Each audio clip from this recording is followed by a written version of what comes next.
Selamat datang di channel King of Sonan Auto.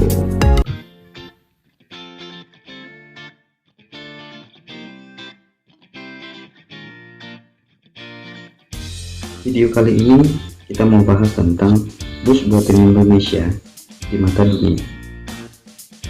Dunia transportasi darat di Indonesia saat ini sedang berkembang pesat.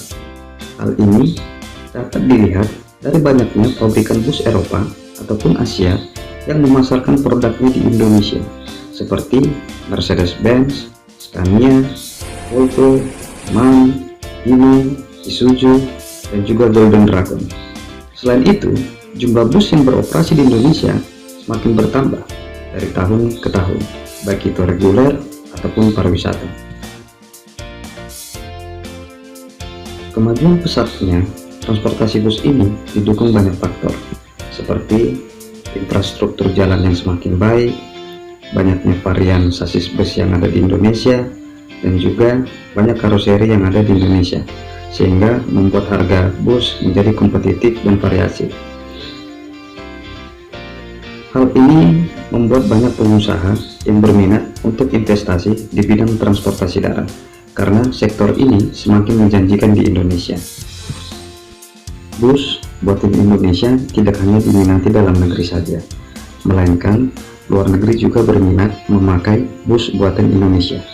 Hal ini dapat dilihat dari jumlah ekspor bus buatan karoseri Indonesia dari tahun ke tahun semakin meningkat. Bus akan terlihat menarik ketika sudah dirakit di karoseri. Basic dasar semua bus sama dalam bentuk sasis, dan bus terlihat mewah setelah dirakit di karoseri. Dan untuk berbicara inovasi bus, karoseri Indonesia paling maju di Asia Tenggara. Untuk saat ini, karoseri di Indonesia sedang menjajaki bus tipe Suite Class atau biasa disebut sleeper bus.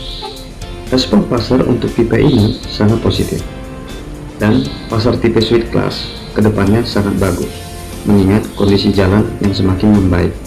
Dan bahkan bus tipe Suite Class buatan karoseri Laksana sudah dipesan salah satu operator bus di luar negeri.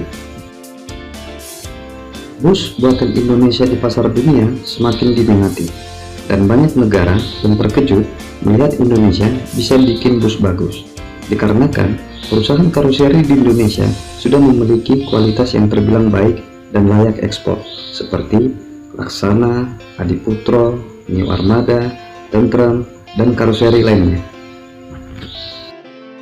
Bus buatan Indonesia perlu adanya dorongan dari pemerintah, mengingat karoseri yang ada di Indonesia merupakan pihak swasta, sehingga peranan pemerintah sangat diperlukan untuk membuka pasar ekspor bus ke luar negeri. Mengingat regulasi ataupun aturan untuk ekspor bus sangatlah rumit, sehingga diperlukan peranan pemerintah untuk mempermudah ekspor bus ke luar negeri. Kita bisa melihat sendiri, bus buatan Indonesia sangat menarik, simpel dan elegan, dan tidak kalah dengan bus buatan Eropa, baik dari segi keamanan ataupun kenyamanan. Mari kita dukung pemerintah untuk mendorong karoseri yang ada di Indonesia untuk memasarkan produknya di luar negeri, sehingga produk bus buatan Indonesia di mata dunia semakin diakui. Dan salam dari pecinta bus, King of Sonan Auto. Dan untuk teman-teman, dukung channel ini dengan cara klik subscribe dan nyalakan loncengnya. Dan ini pendapat saya tentang karoseri bus di Indonesia, dan mendorong karoseri di Indonesia supaya masuk ke pasar dunia. Apabila ada salah, tulis di kolom komentar. Terima kasih.